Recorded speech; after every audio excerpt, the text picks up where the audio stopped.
외투. 어느 관청에 관리한 사람이 근무하고 있었다. 그는 남보다 뛰어난 점이 단 한 개도 없었다. 작달막한 키에 약간 얼근 얼굴, 붉은 빛이 도는 머리카락, 근시로 보이는 눈, 약간 벗겨진 이마, 그리고 두 볼은 주름살 투성이었다. 그의 직급은 구등관이었고 이름은 아카키였다. 그가 관청에 언제 어떻게 들어갔는지, 누가 그를 그 자리에 앉혔는지 기억하는 사람은 아무도 없었다. 그동안 국장이나 과장들은 수없이 바뀌었지만 그는 언제나 같은 자리, 같은 등급인 서기라는 직책을 맡고 있었다. 그가 일하는 관청에서는 그 누구도 그를 존중하지 않았다. 수의들조차 그가 지나갈 때면 지나가는 파리쯤으로 생각했던 것이다. 상관들은 그에게 냉담하고 위압적으로 대했고 젊은 관리들은 그를 비웃고 놀렸다.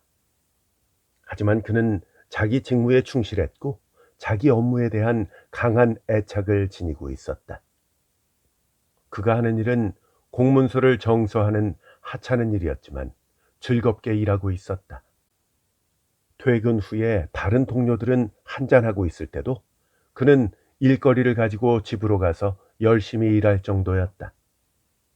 그는 옷차림에는 관심이 없었다. 그의 제복은 색이 바래서 부연빛을 띠고 있었다. 게다가 항상 풀잎이나 시로라기 같은 것이 붙어 있었다. 더욱이 그는 거리를 걸을 때 창문에서 쓰레기를 버리는 순간 창문 아래를 지나가는 일이 많아서 모자에는 늘 수박 껍질이나 참외 껍질 따위가 얹어 있었다. 만일 그에게 불행한 일만 일어나지 않았다면 그는 연봉 400루블을 받으면서 자기 운명에 만족하며 노년을 맞았을 것이다. 하지만 그에게도 무서운 것이 있었다. 그것은 바로 살을 내는 듯한 북방의 추위였다. 아침 추위는 코를 맵게 찌르는 듯한 아픔을 주는 것은 물론이고 아비마의 성에가 쓸고 온몸을 꽁꽁 얼어붙게 만들었다. 하지만 이렇게 추운 날 그를 지켜주는 것은 겨우 얇은 외투뿐이었다. 아카키는 추위를 피하려고 늘 뛰어다녔다. 하지만 언제부터인가 어깨가 떨어져 나갈 듯한 통증이 느껴졌다. 옷을 벗어 살펴보니까 등과 어깨 부분이 다를 대로 달아서 천이 찢어질 지경이었다. 그의 동료들은 그의 외투를 싸게라고 불렀는데 이유가 있었던 것이다. 해진 곳에 깃을 잘라서 덕지덕지 붙였기 때문에 싸게라고 불리웠던 것이다. 아카키는 고민 끝에 재봉사인 페트로비치에게 갔다. 페트로비치는 애꾸눈이었고 빡빡 얽은 곰보지만은 솜씨는 매우 좋은 재봉사였다. 그가 안에 들어갔을 때 페트로비치는 바늘이 잘 안 꿰지는지 짜증을 내고 있었다. 아카키는 페트로비치가 우라통을 터뜨릴 때 찾아온 것이 마음에 걸렸다. 이런 때는 값을 비싸게 부르기 일쑤였기 때문이다.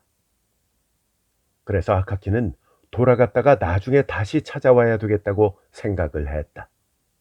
그래 막 나가려고 돌아서는데 페트로비치가 하나밖에 없는 눈으로 그를 뚫어지게 보았다. 그는 할 수 없이 인사를 했다. 평안한가, 페트로비치? 네, 평안하셨습니까요, 나리? 응, 내가 말이야. 이 자네한테 말이지.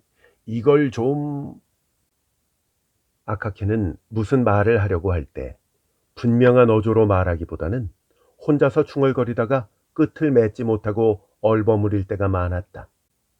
저 나리, 무슨 일인지 말씀을 해주세요.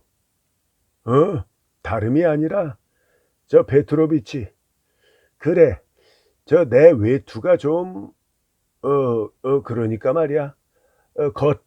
겉은 먼지가 묻어서 고물처럼 보이겠지만 이 멀쩡하거든.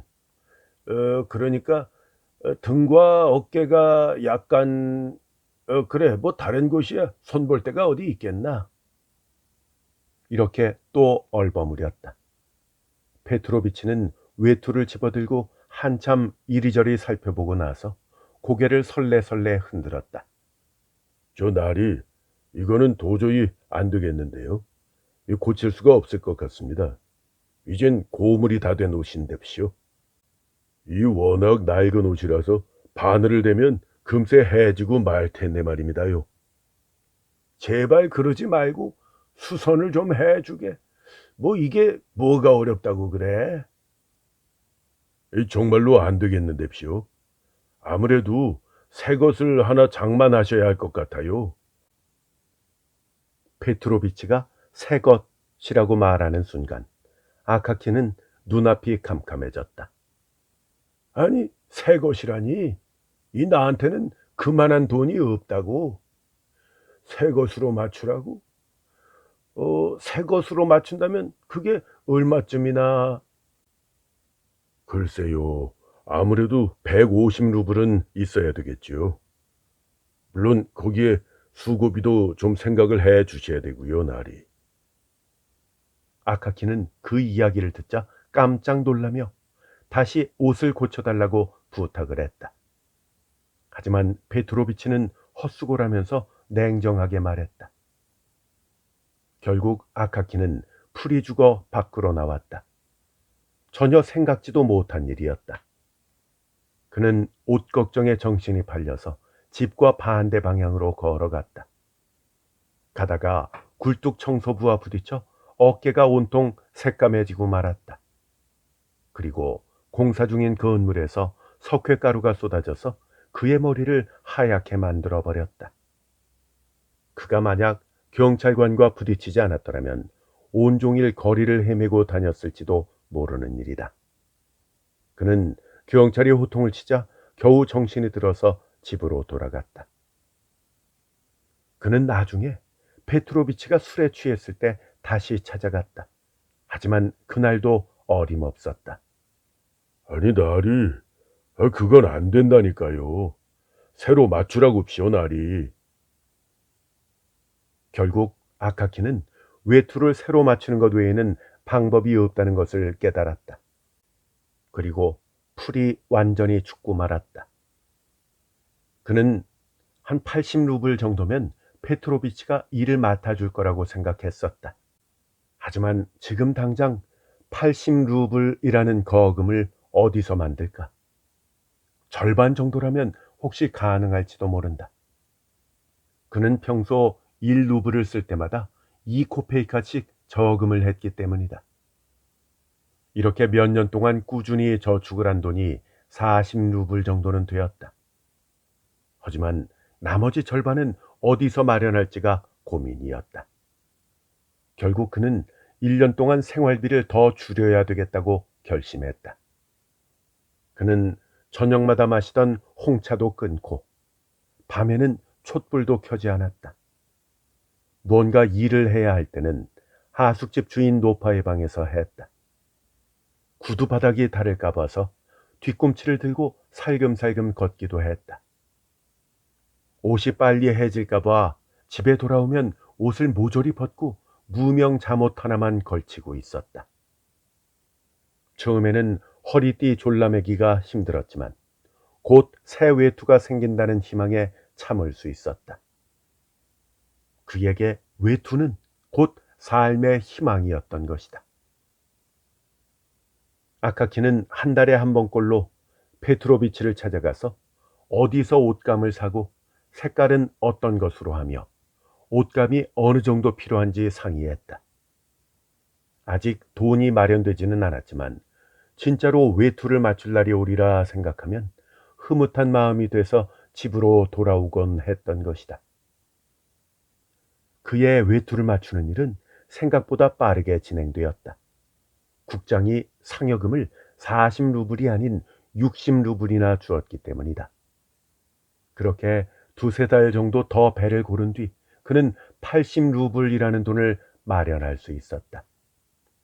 그리고 바로 그날 페트로비치와 함께 옷감을 사러 갔다.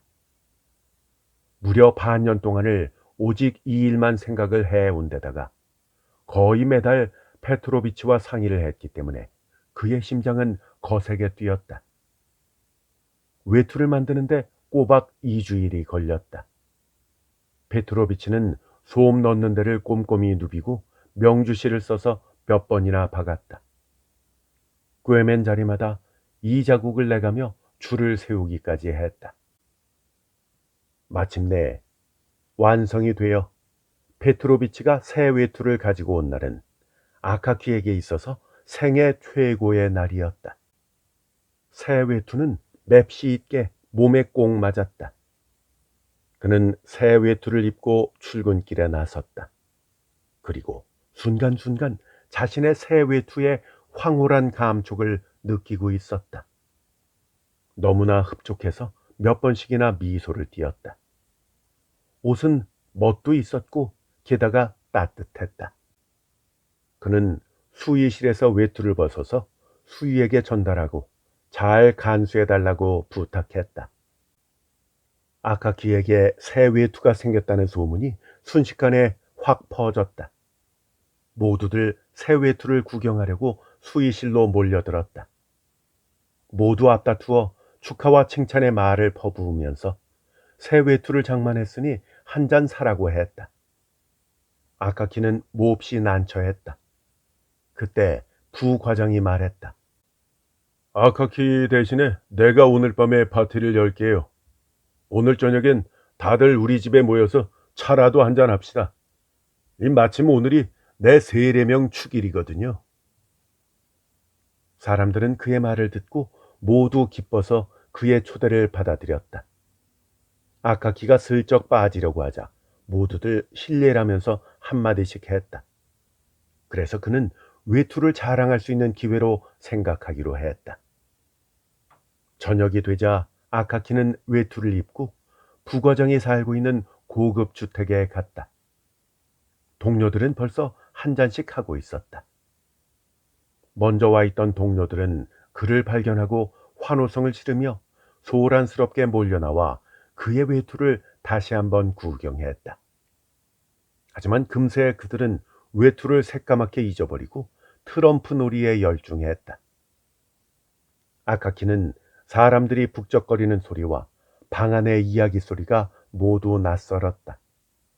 손과 발을 어디에 두어야 할지 모를 정도로 어색하기만 했다. 그는 사람들 사이에 앉아서 트럼프 패를 들여다보기도 하고 이 사람 저 사람 얼굴을 들여다보기도 했지만 곧 하품이 나오기 시작했다. 사람들에게 돌아간다고 했지만 사람들은 새 외투가 생겼으니까 샴페인을 마셔야 한다고 우겼다. 그래서 1시간 정도 지나 밤참 시간에 샴페인을 2잔이나 마시고 살그머니 방을 나왔다. 벌써 밤 12시가 지나고 있었다. 방을 빠져나왔을 때 그는 마룻바닥에 떨어져 있는 자기의 새 외투를 보았다. 갑자기 기분이 나빠진 그는 먼지를 털어내고 밖으로 나왔다. 길거리는 아직 밝았다. 귀족의 하인들과 온갖 하층민들이 모여드는 구멍가게들은 아직 문을 열어놓고 있었기 때문이다. 덧문을 닫은 가게에서도 불빛이 새어나왔다. 아카키는 괜히 기분이 들떠서 거리를 걸었다. 한참 걷자 인적이 드문 텅 빈 거리에 이르렀다. 그 근처는 낮에도 기분이 별로 좋은 곳은 아니었다. 해가 지면 으스스함이 한층 더하는 곳이다. 게다가 지금은 밤이 늦어 거리가 호젓하고 불이 켜져 있는 가로등도 점점 줄어들고 있었다. 목조 건물과 울타리가 이어질 뿐 어디를 보아도 사람의 그림자가 눈에 띄지 않았다. 거리에 쌓인 눈이 반짝이고 지붕이 납작한 집들은 덧문까지 잠그고 음산한 모습 속에 잠들어 있었다.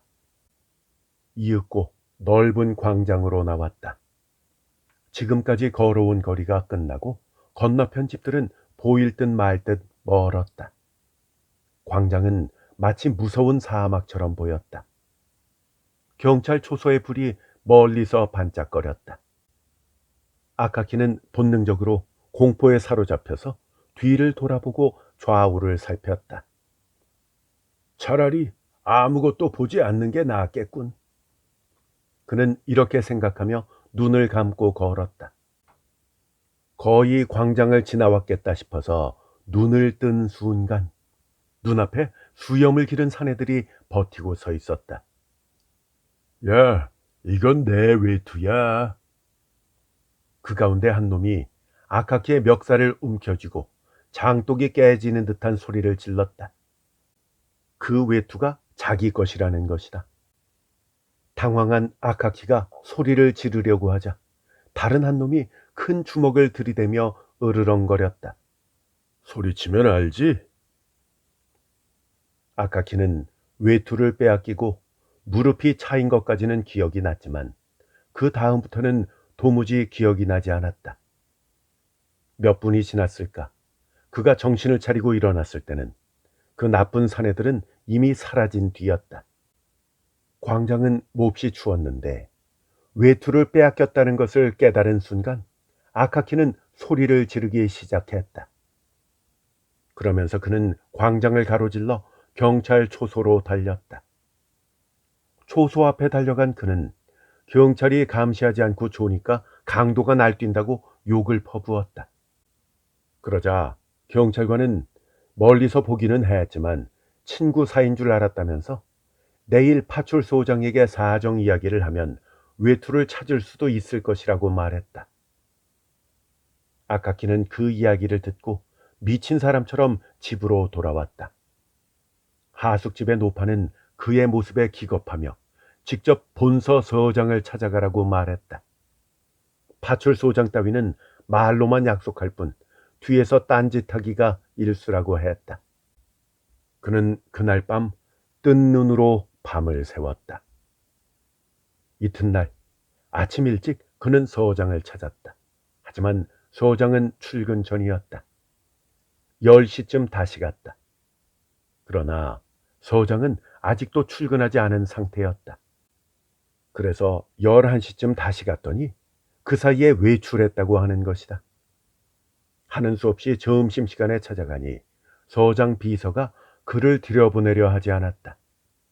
비서는 무슨 일로 왔느냐, 무슨 사건이냐 하면서 귀찮게 캐물었다. 그는 도저히 참을 수가 없었다.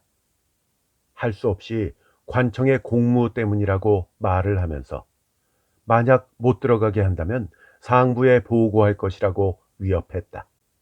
아카키가 이렇게 다른 사람에게 자신의 의견을 강하게 내세운 것은 태어나서 처음 있는 일이었다. 아카키가 이렇게 완강하게 나오자 비서들은 아무 말도 못하고 서장에게 보고했다. 경찰서장은 외투를 강탈당했다는 이 얘기를 이상한 의미로 받아들였다. 그는 사건에는 전혀 관심을 갖지 않고 오히려 아카키에게 늦게 돌아다니면서 점잖지 못한 곳에 갔던 게 아니냐며 엉뚱한 질문만 해야 됐다. 결국 아카키는 아무런 소득 없이 경찰서를 나왔다. 그날 그는 출근도 하지 않았다. 평생 처음 있는 일이었다. 이튿날 그는 예전에 입던 싸개를 걸치고 헬쑥한 얼굴로 출근을 했다. 동료들은 외투를 강탈당했다는 소식에 성금을 모았다. 하지만 그 액수는 얼마 되지 않았다. 몇몇 친절한 동료들은 그에게 경찰서장한테 찾아가는 일은 소용없고 고위 관리에게 부탁하는 것이 더 좋다고 했다.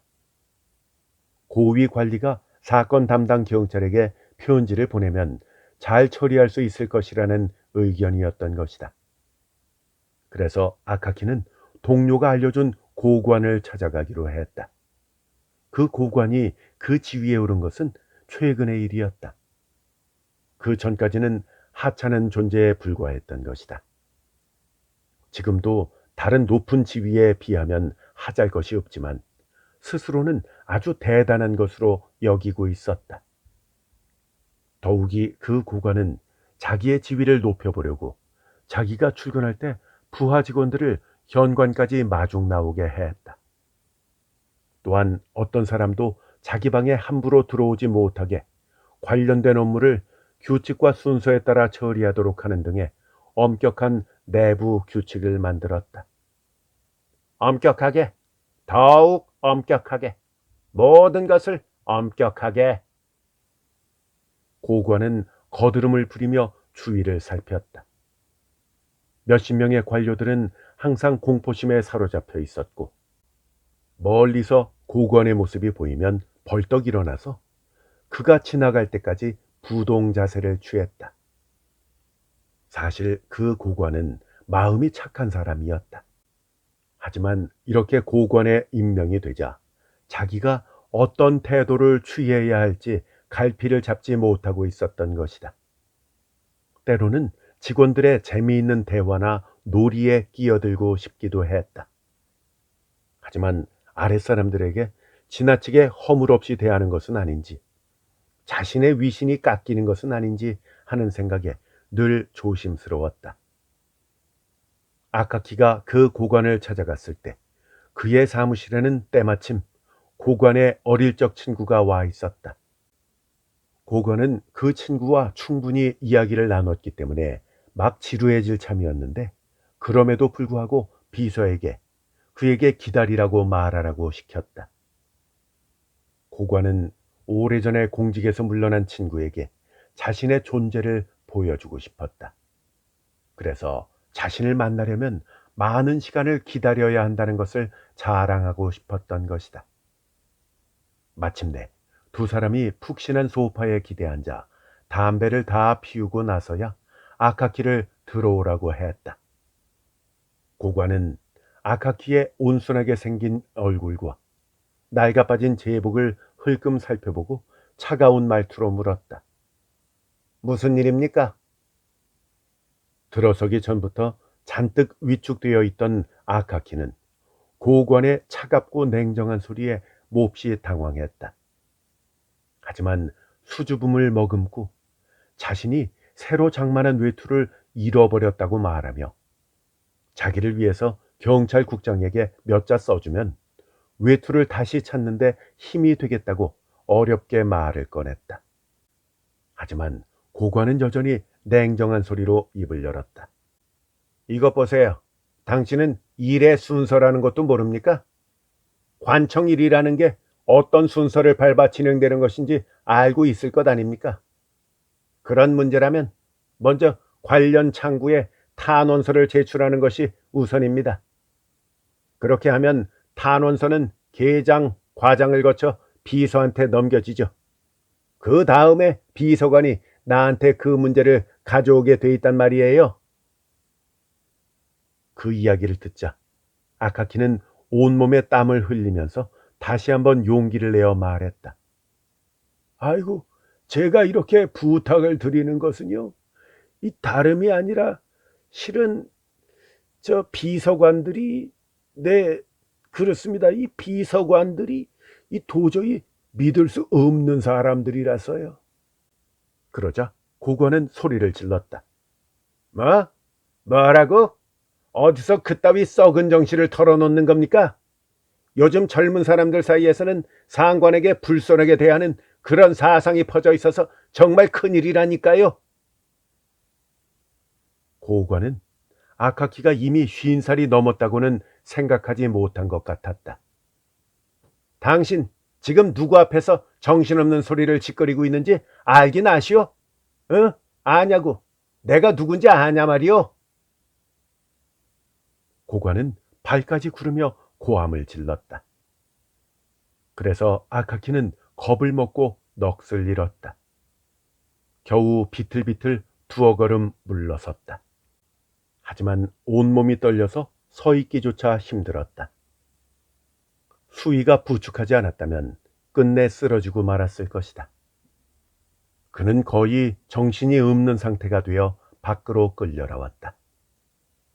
고관은 자기 친구 앞에서 한 자신의 행동이 매우 흡족했다. 자기의 말 한마디가 상대방을 기절 직전까지 몰고 갔기 때문이다. 그는 힐끔 친구의 눈치를 살폈다. 친구 역시 얼이 빠진 듯 했고 공포감마저 느끼는 눈치였다. 아카키는 어떻게 계단을 내려왔는지 전혀 기억나지 않았다. 팔과 다리에 감각이 없었다. 이제껏 그는 상관에게조차 이렇게 호되게 야단 맞은 적이 없었다. 그는 비틀거리며 눈보라 속을 걸어 집으로 돌아왔다. 집으로 돌아온 그는 편도가 부어오르고 엄청난 고열에 시달렸다. 그의 병세는 예상보다 훨씬 빠르게 악화되었다. 의사가 진맥을 하러 왔지만 맥을 짚고는 고개를 저었다. 아무래도 가망이 없을 것 같다. 그러니 마음의 준비를 하고 계셔야 할 것 같다. 라는 이야기였다. 아카키는 혼수 상태에 빠져 헛소리를 했다. 그의 눈앞에는 끊임없이 환상이 나타났다. 자기 침대 밑에 도둑이 있다고 그놈을 체포할 올가미를 만들어 달라고 하기도 하고 이불 속에 도둑놈을 끌어내 달라고 하숙집 노파를 부르기도 했다. 그러다가 수없이 미안합니다, 미안합니다를 외치다가는 금세 다시 입에 담기 힘든 욕을 퍼붓기도 했다. 그는 혼수 상태에서도 외투에 관련된 말만 되풀이했다. 결국 그는 고열과 환상에 시달리다가 숨을 거두고 말았다. 그가 죽자 베테르부르크에 이상한 소문이 퍼졌다. 칼린 긴 다리와 그 근처에서 관리 행색의 유령이 매일 밤 나타난다는 것이었다. 그 유령은 자기가 외투를 도둑맞았다면서 관등이나 신분을 가리지 않고 지나가는 사람들의 외투를 빼앗는다고 했다.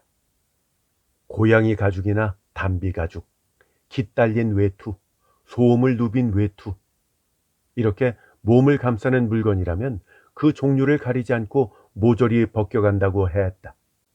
그런데 이상한 증인이 나타났다. 어느 관리가 그 유령을 목격했는데 그는 첫눈에 그가 아카키라는 것을 알아보았다는 것이다.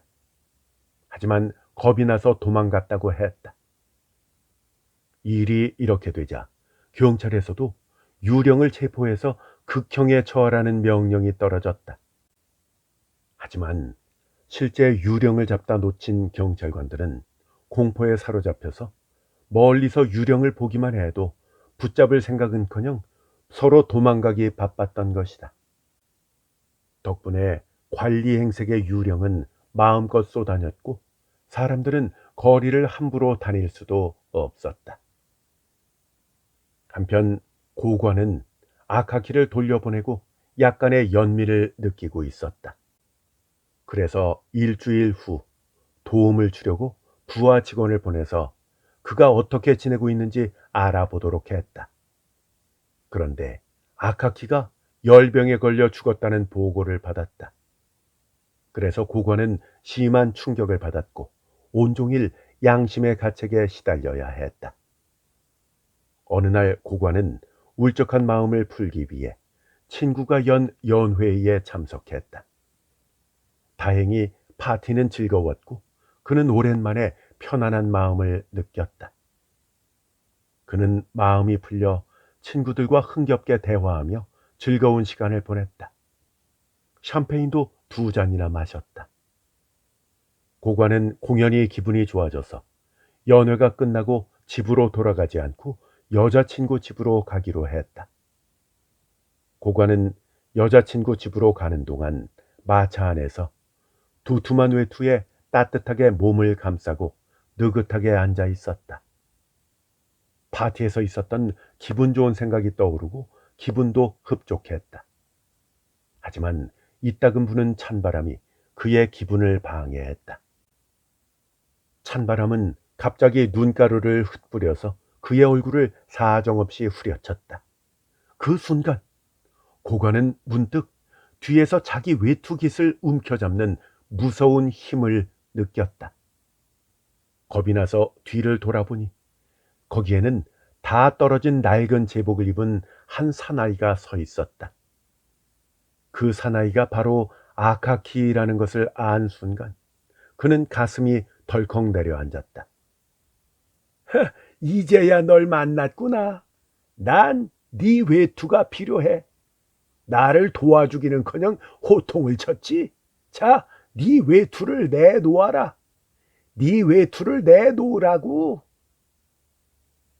고관은 공포에 사로잡혀 거의 숨이 끊어질 지경이었다.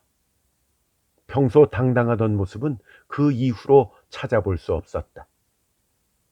외투를 빼앗긴 고관은 부하들에게 말조심을 하게 되었고 상대방의 이야기나 사정을 주의 깊게 듣게 되었다. 그러자 그 관리 행색의 유령은 다시는 나타나지 않았다.